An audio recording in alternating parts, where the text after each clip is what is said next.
साथियों नमस्कार। बेहतरीन लेटर है।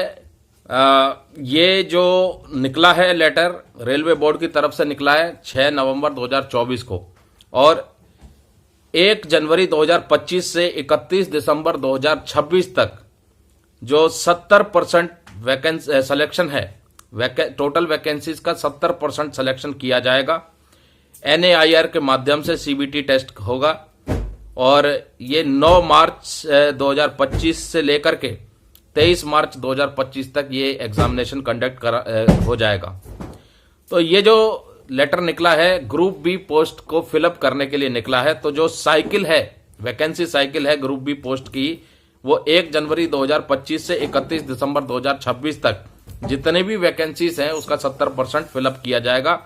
और ये अनेक्सर दिया हुआ है कि पूरे कैलेंडर का कि किस तरीके से calendar for 70% selection for the vacancy cycle 1 January 2025 to 31 December 2026 to be conducted through centralised CBT।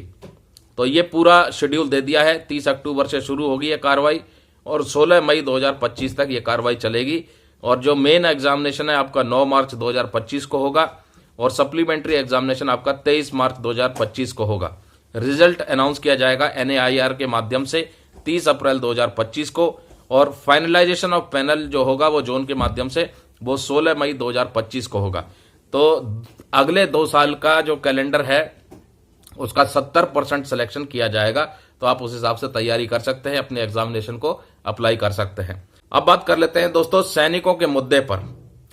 यह जरूरी नहीं है कि आपकी 15 साल सर्विस हो गई है तो आपको सर्विस पेंशन मिलेगी ही मिलेगी। सर्विस पेंशन का पहला जो सबसे मेन क्लॉज है वो यही है कि आपकी सर्विस पेंशन के लिए जो क्वालिफाइंग सर्विस है वो 15 साल होनी चाहिए।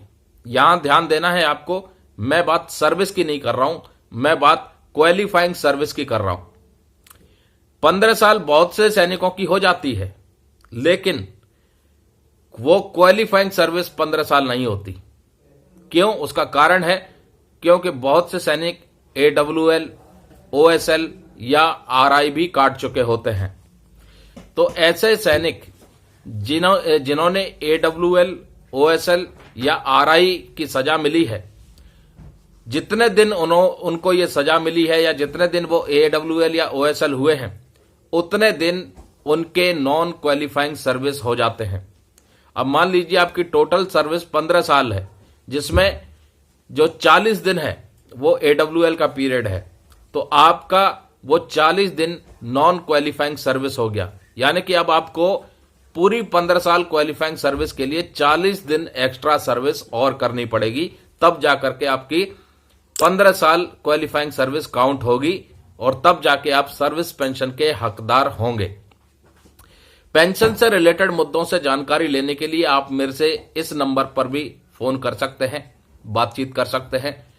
पेंशन, डिसेबिलिटी पेंशन या नाना केस है तो उस संबंध में भी आप जानकारी ले सकते हैं।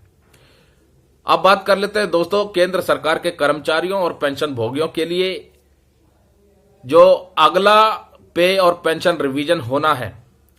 परंपरा के अनुसार हर 10 साल के बाद जो होता है पे कमीशन के माध्यम से, अब जो अगला होना है वो 1 जनवरी 2026 से होना है।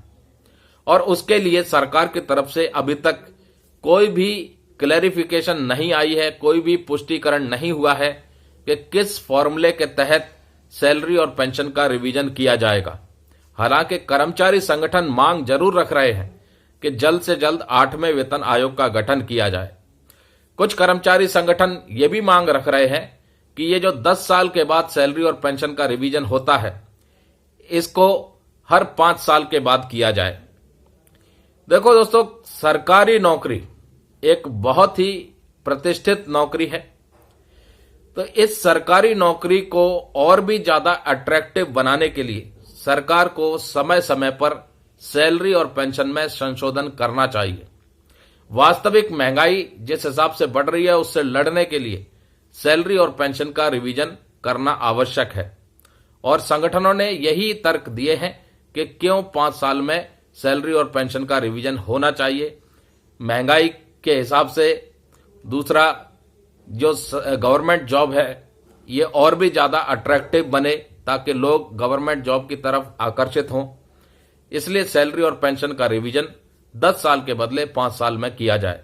और दूसरा, कर्मचारियों को और पेंशन भोगियों को आर्थिक संरक्षण भी मिलता है। उनका मोराल भी अप होता है कि समय समय पर सैलरी और पेंशन रिवाइज हो रही है, महंगाई से लड़ने के लिए उनको राहत मिल रही है। तो ऐसे में जो मांग रखी जा रही है कि जल्द से जल्द 8वें वेतन आयोग का गठन किया जाए, उसके ऊपर अब देखना यह है कि आने वाले कुछ महीनों में क्या सरकार इस बड़ी मांग को पूरा करती है या नहीं।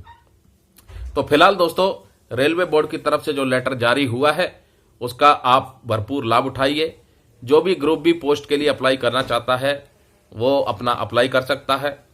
मार्च में इसका एग्जाम होना है और 1 जनवरी 2025 से लेकर के 31 दिसंबर 2026 तक की जो कैलेंडर साइकिल है उसमें जितनी वैकेंसीज हैं उसका 70% सिलेक्शन किया जाना है। नमस्कार, जय हिंद, जय भारत दोस्तों।